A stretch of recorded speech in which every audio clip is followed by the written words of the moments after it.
யோ நல்ல போலீஸியா நீ. அவளை எப்படியோ பேசி ஏமாத்தி வீட்டுக்கே தெரியாம கல்யாணம் பண்ணிட்டேல நீ. அருண் ஏன் திட்டுறீங்க? அவன் ஒன்னும் யாருக்கும் தெரியாமலாம் கல்யாணம் பண்ணல. நான் தான் அவனுக்கு சாட்சி கையெழுத்து போட்டேன். சீதாக்கு அவங்க அக்கா மீனா தான் சாட்சி கையெழுத்து போட்டு கல்யாணம் பண்ணி வச்சாங்க. யோ என்ன இவனை நல்லவனாக்கிறதுக்கு என் பொண்டாட்டி மேல பழிய போடுறியா? எந்த காலத்துல என் பொண்டாட்டி அப்படி பண்ணிருக்க மாட்டா. எனக்கு தெரியும் அவளை பத்தி.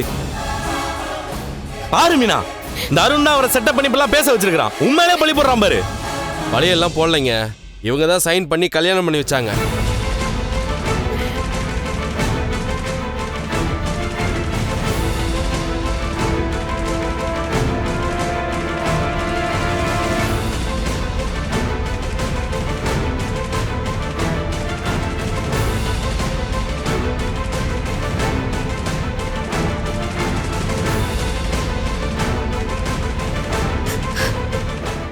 அருண், அவர் சொல்றது உண்மையா?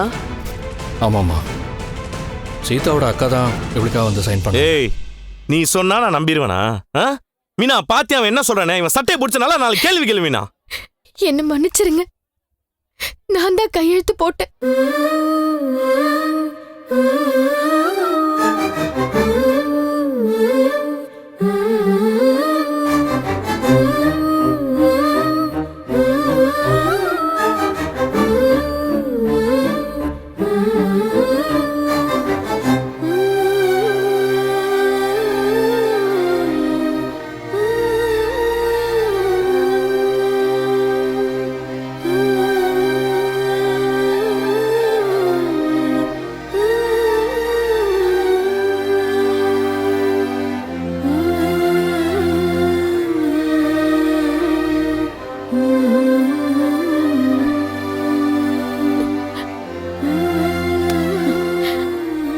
என்னடி சொல்ற? அப்ப இவங்களுக்கு நீதான் கல்யாணம் பண்ணி வச்சியா? பிரமாதம்.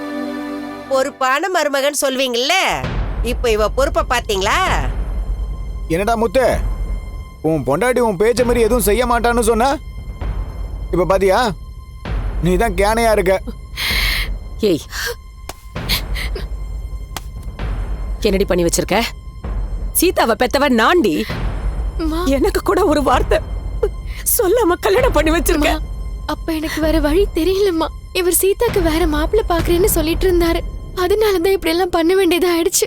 அப்புறம் இவரை சமாதானப்படுத்தி ஊரறிய கல்யாணம் பண்ணி வைக்கலான்னு தான் நினைச்சேன். நான் சொல்றேன்.